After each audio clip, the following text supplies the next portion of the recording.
Hey, it's Tom Douglas from Tom Douglas Restaurants. I wanted to wish Art Zone a happy 10-year anniversary. Congrats, you all.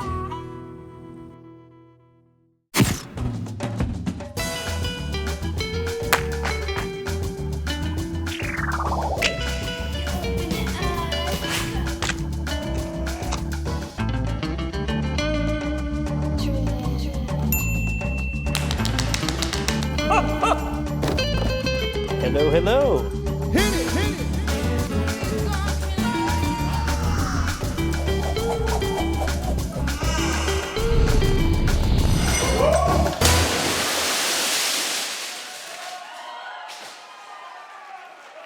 Hi there and welcome to the show. I'm Nancy Guppy here at Georgetown Stables, and we've got an extra cool show for you this week. Take a look. Berette Macaulay's big vision. Women photographers of the African diaspora don't often have a place to show their work or have opportunities to show their work. 1, 2, 3. CFFS is the largest and most... Chris Ballew, a.k.a. Caspar Babypants, a.k.a. Caspar Adultpants, and Mark Klebeck curate the calendar. Like they always did.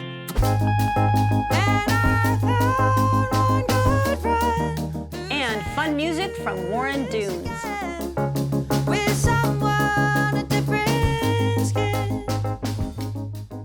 We'll begin with Coyote Central, a dynamic youth arts organization that has doubled its creative reach with the opening of Coyote North, their second facility located in the heart of Lake City.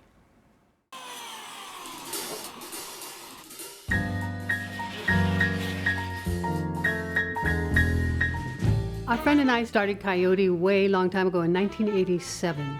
I would say the first 15 years, it was born out of our family's dining room. We'd have kids sign up for a class. We would check in with a family who had a centralized location and ask if we could meet at their house. And so often we were meeting in our kids' families' houses. It sort of became this whirlwind of one great teacher's there, that person knows another person, and this whole evolution of people realizing it was a very cool place to find a way to share what they knew with kids. I started at Coyote in 2001, and then gradually the programs grew, and then we got our first space for classes in 2011, opened the Cherry Street Coyote Central, and then things just exploded. We had twice as many kids within a few years and just been growing ever since. We have always served a really wide range of kids. Look, I just learned something new! From the very well-to-do to kids with very few resources. And the object is always to make it equitable for everybody. So it's all pay what you can, which means that we just ask a family what works for their budget, and that's what they pay, from full tuition to nothing. Oh, yeah, here, I got it. Everybody has the potential to find and discover and create and become successful at whatever they might have as an interest. And so we have to make sure that we find those kids, tap into it, and we've been very successful in being able to have this whole cross-section of Seattle kids. And then go right up and around your hair, like to get those details of the hair. They try something new at Coyote, and they discover, wow, look, I made this amazing cake or dress or piece of furniture, and then they start to realize, well, I could do a lot of things.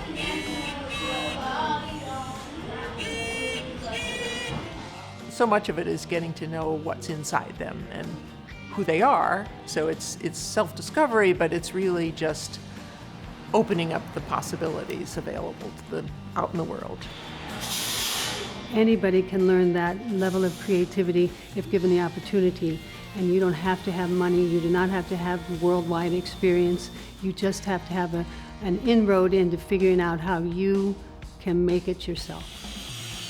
Coyote is all about creativity, because when you know how to solve problems in a creative way, you can tackle anything. And that's what we give kids, a chance to realize how much they can solve if they just embrace their innate creativity. Everybody's got it. It's like a muscle. You have to use it in order to make it work for you. We're bursting at the seams. We have had huge wait lists the last 3 years in a row. We know that we need to expand. We know there's so many more kids that want to do this stuff than we can accommodate at a single site. Coyote found wonderful partners in Lake City who just got very excited at the idea of our coming to their neighborhood. And so we found a building that was perfect. We took the plunge, and we are ready to open Coyote North by February 1st, 2020. It's an amazing leap, and here we are, and we're doing it. And the number of people who are working toward it is very, very inspiring. Welcome to launch day. We're here at Coyote North in Lake City. I'm stoked. It's like all the hard work is finally gonna come to fruition.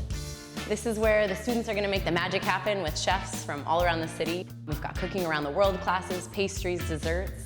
Still waiting on the hood and a few other things, but we're about ready to rock and roll.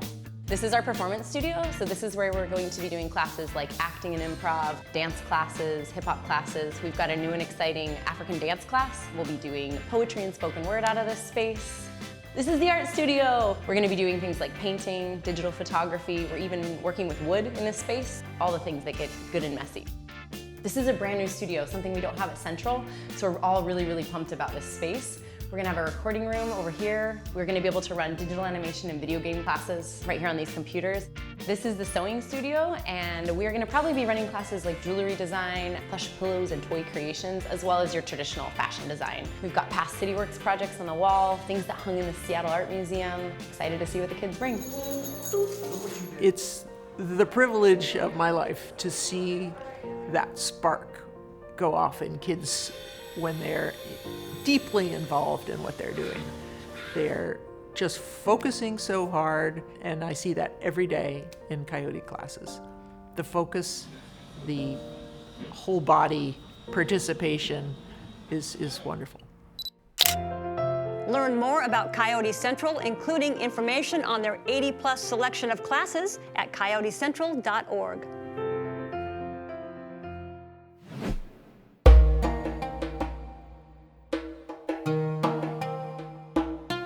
A photography and mixed media exhibit currently showing at Photographic Center Northwest, titled Exploring Passages Within the Black Diaspora, is one aspect of a rich and complex vision from the heart and mind of its curator, artist, scholar, and kick-ass, take-no-prisoners dynamo, Berette Macaulay. Hi there. Thank you for that introduction. That's a good one, isn't it? And it totally fits you. Totally fits you. So the exhibit at Photographic Center Northwest, also known as PCNW, is one prong of a bigger project called UMFON in Seattle. So we're going to get into the aspects of the project as a whole, but let's start out with how UMFON in Seattle came about. Okay, so to tell you that, I have to give you a little background on what UMFON is. Okay. And UMFON Essien is the name of a photographer, an artist from New York who died a few years ago. And Adama Delphine Fawundu and Leila Amatullah Baren are two photographers who wanted to honor her life's work by making a book that included 118 photographers from around the world, Black women photographers from around the world. And they decided to name this book after her. And this was 2 years ago that the book was released, 2017. And you're in it. And I'm actually one of the 118 photographers in it. Yeah. And one of the missions or the mandate behind this work is also to create publishing platform and exhibition platform for women photographers of the African diaspora who don't often have a place to show their work or have opportunities to show their work.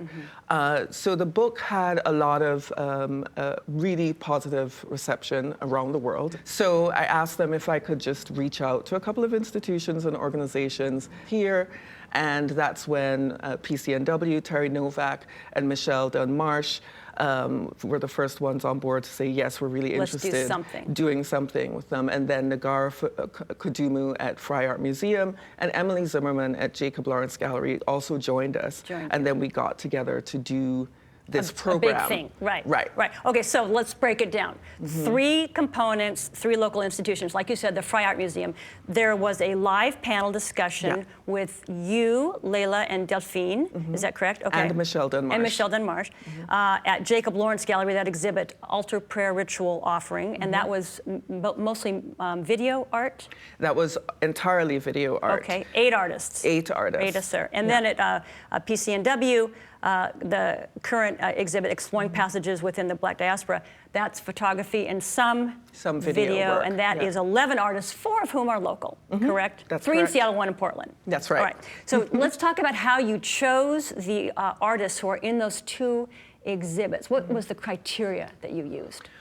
Well, the entire program, much like the mandate of the book, is to have a global lens on this. So it's to include photographers from North, South America, the Caribbean, Europe, the African continent, to have a world view of what Black life is and what Black stories are, and how those stories are being told through a woman's lens, so that we can open up the idea of what Blackness is, so that there isn't one way of seeing what Black life is about, or what environments Black people are living in, or what stories or hardships or joys or triumphs they're experiencing, because there's a lot of presumptions about what Black life is here in America particularly, because there's just a lack of interaction or exposure. So we wanted to make sure that we unflattened that view and showed the multiplicity of Blackness, and have the opportunity for that conversation to happen visually, and for Seattle audiences and publics to engage that. I love that, unflattened. That's a great way to put it. Why was it important to include local artists in MFON in Seattle? Because I know that was very crucial for you. It was really crucial because I didn't want it to be a foreign show or a foreign program, because that creates other presumptions. When you make it local and you create stakes that people can take ownership of, then it becomes a conversation, right? So it was important to have the point of view of PNW artists, and for PNW artists to see themselves or to see their colleagues on the wall in conversation with artists from far afield that they do not normally engage, because that's a whole other way to create curiosity and better investigation of other cultures.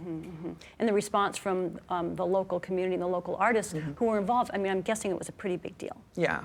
They felt like, well, a lot of excitement. A lot of being seen, The title of the show at PCNW speaks to the Black diaspora. For anyone who isn't familiar with that, what is the Black diaspora? I guess if you think about what diaspora is, it's just people from a particular heritage or nation that are spread beyond the borders of their origins, right, around the world. Dispersed. And so the Black dispersed. So the Black diaspora is the Black people of the world. Now you have your own personal story of feeling dispersed or not feeling like you belong. So how does that story, your background, tie in to this project, or does it? It definitely ties in. It influences pretty much anything I get involved in or I'm interested in or investigate myself in my studies or in my work, is because I was born in West Africa in Sierra Leone, and my parents moved to Jamaica when I was quite young. For political reasons. There was a coup in my country that forced my parents to make that decision. And then, because they were both lawyers, so they both had practice in England, which is where they were living before moving back to Sierra Leone in the early part of their marriage. So we were going back and forth between the UK and Jamaica as well. And then I came here for college and stayed. And I've always, wherever I've been confronted with the question, where are you from? People always ask that question. I'm never assumed to belong or to be from the locality that I'm occupying. And so that's always made me feel like an outsider. And I'm interested in outsider stories. I'm interested in what gets missed or what isn't questioned or what isn't accepted by outsider stories, because there's a lot of assumption that's made, or there's just a disinterest, a wall of disinterest.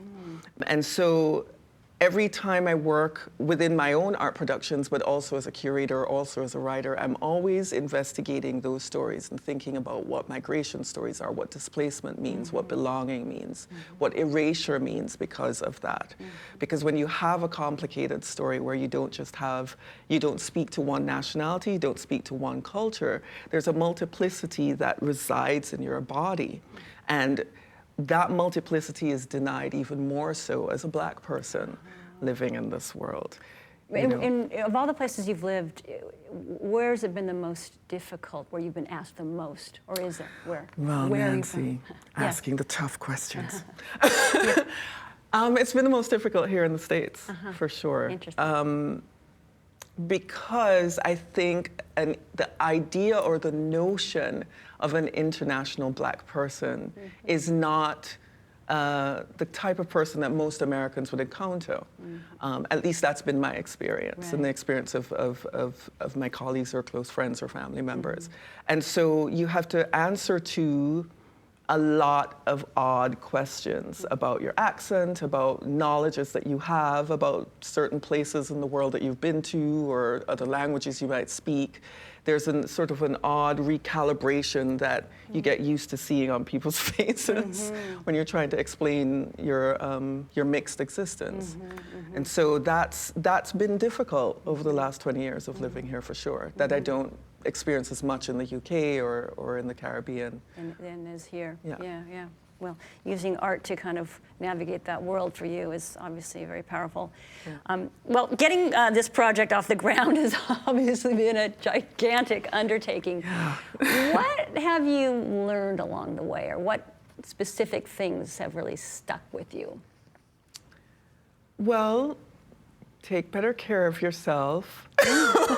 When you're in the midst of doing something? While you're in the midst of doing something, because I have to put it out there that I've been doing this while being a grad student at UW At the U, getting your master's. Yes, I'm getting my master's in cultural studies at UW Bothell. And doing that as a full-time grad student while doing this project has been no joke. But I've also learned I've learned what it means to keep kicking doors down, and that you have to keep kicking doors down even at the yes. And that will be a lesson you'll take forward in the rest of your life. Absolutely, absolutely, in everything that I do. Right, absolutely. You can't rest on your laurels. No, there's nothing there for that.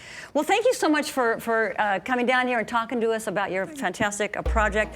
Exploring Passages Within the Black Diaspora runs now through March 19th at Photographic Center Northwest, and a catalog featuring archival images of every Umfon and Seattle artwork will be available at the gallery as well. Well, thank you so much. I look forward to seeing what you do next. And I do too. Rest. It'll come, rest. It'll come to you. It'll come to you. Thank you so much. Thank you so much for having me. It's great to have you. Thank you.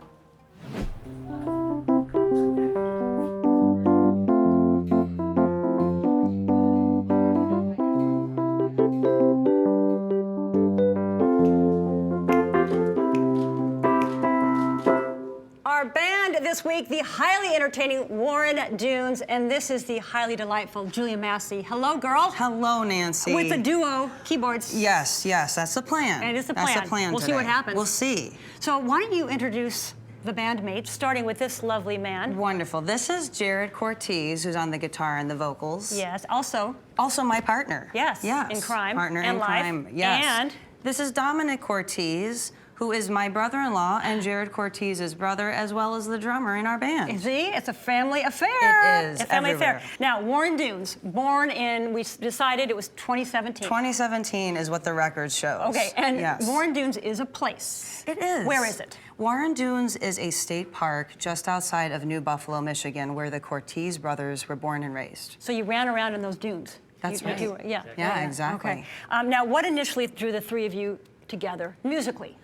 Well, Dom and Jared, it's been for a very long time because they grew up under the same roof. Yes. But then Dominic and I were in the Five Finger Discount for a very long time in the year that I moved to Seattle in '08. Yeah. And then Jared and I met that same year, but it wasn't until many years later that we decided to form Warren Dunes. And that sort of came out of being parents together and realizing that we could collaborate in a positive way. And one day we sort of looked at each other and thought, let's try it. Let's do it. Yeah, let's go for it. And it's working. It's working. is. Because you put out your debut EP, Welcome to Warren Dunes. That was last April, 2019. Yes, that's right. And I love this description. I believe this is on your website. Self-assured, yet free of bombast, Welcome to Warren Dunes is an art pop dreamscape of unapologetic fun. I like that too. That's good. Fun. I like that well, too. I think fun Yes. seems to be the operative word for you guys. That's very important. I appreciate that. I agree with you. Yeah. That's what we have on stage, and we want to pump out there. So like a good vibe is basically. You bet. Right, you bet. right. Yeah, lifting people up. And another word is generous. Because in every show, every live show, All the you local donate ones, you donate half of the proceeds, right, Yes. to local charities. Tell me about that. Why do you do that? Yes, we started to do that after the last election. We thought we want to do something that we feel that we can improve our corner of the world. Yep. And homelessness is a cause that we really care about. And so we looked at all of the fabulous organizations that already exist here in the Northwest, and we said, let's give half of our door to these fine organizations and get the word out about them. Wonderful. So yeah. Yeah. Well, you have good hearts and you make great music, and I know you're going to play us 2 songs. That's right. One of them is brand new. Yes. One's on the record, but one's not brand new. What do you want to play first? We're going to play the brand new one first. Okay. Yes, And that it's one's called? Talking About That Burden. Talking About That Burden. All right. Are you ready to do this? To talk about it? I'm Are you ready. okay? Are you I'm ready? ready to have some fun with this. Okay, Yes. good. The operative word fun. Yes, you Ladies and bet. gentlemen, it is Warren Dunes.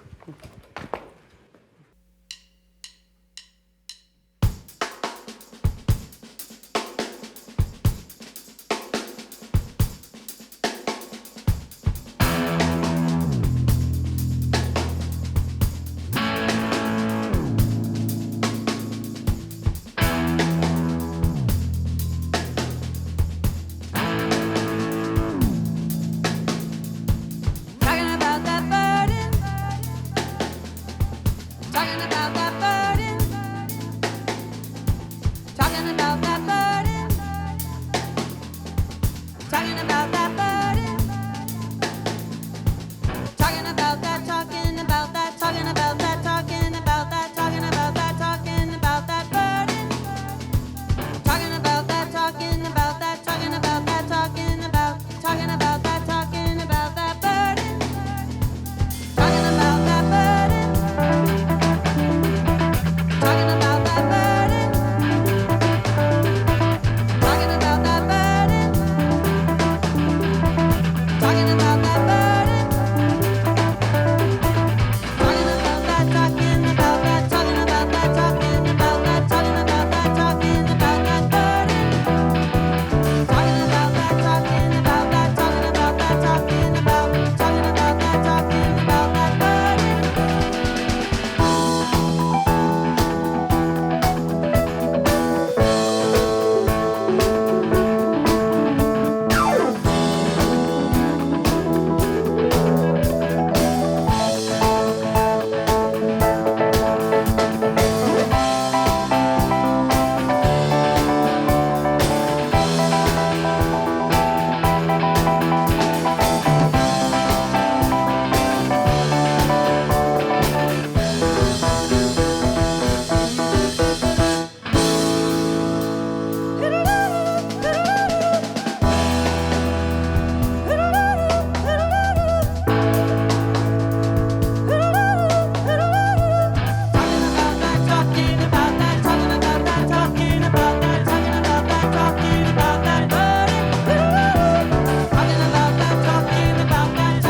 talking about that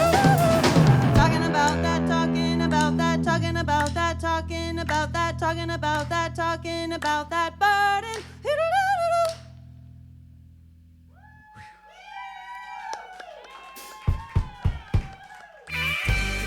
Pick up Welcome to Warren Dunes in your favorite record store or online, and see the band live on Saturday, February 22nd at the Shakedown in Bellingham, Saturday, March 21st at the Sunset Tavern in Ballard, and Wednesday, March 25th at the Treefort Music Festival in Boise, Idaho.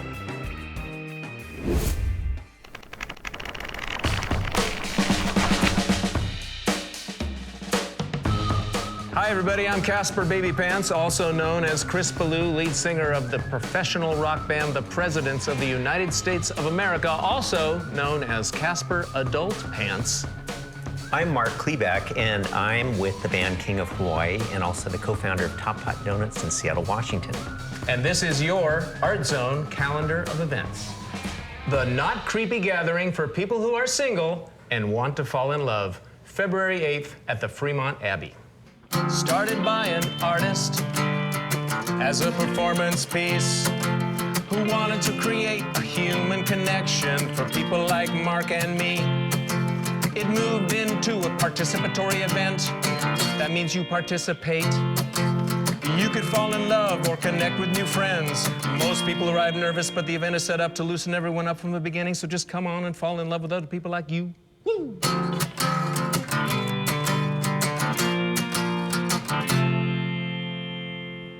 Grupo Corpo presents Bach and Gira, February 20th through 22nd at the Mini Center for the Performing Arts. It's a Brazilian dance ensemble, a group of 22 dancers presenting two great pieces, Bach and Gira too. Their style is a mix of ballet and Afro-Brazilian grooves. Bach moves between what is seen and what is heard. Gira explores religious traditions with gestures of praise and worship.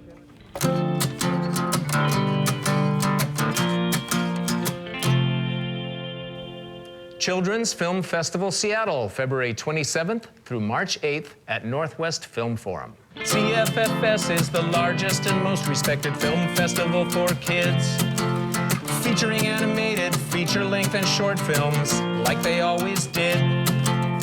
Every year they showcase movies from dozens and dozens of countries. Lots of hands-on workshops to guide and inspire the next generation of filmmakers who are at this point just little kids with big imaginations.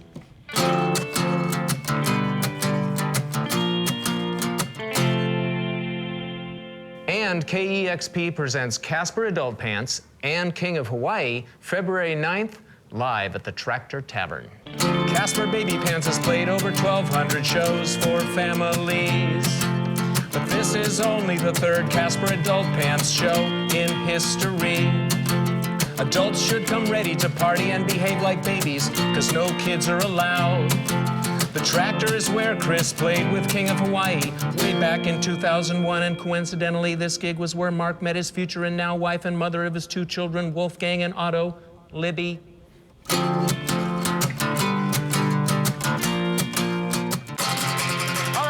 For the calendar, thank you so much for listening. I'm Caspar Babypants. This is Mark Klebeck. Come see Caspar Adultpants and King of Hawaii. We love you. Thank you very much for having us on your calendar. Goodbye. Thanks, guys. And I'm going to add one more item to your stellar list. It's the August Wilson Monologue Competition. And when it peaks louder than everybody can hear. This annual event features 12 students from local high schools performing monologues written by the late, great playwright August Wilson. The winner of the competition will get the once-in-a-lifetime opportunity to advance to New York City, where they will perform in the national competition at the August Wilson Theater on Broadway. This chance to see the next generation of Seattle actors up close and personal takes place Friday, February 21st at Seattle Repertory Theater. More information, including how to get tickets, which are only $5, is at seattlerep.org. And that is a wrap. Thanks so much for tuning in. Have a wonderful week, and we'll see you soon.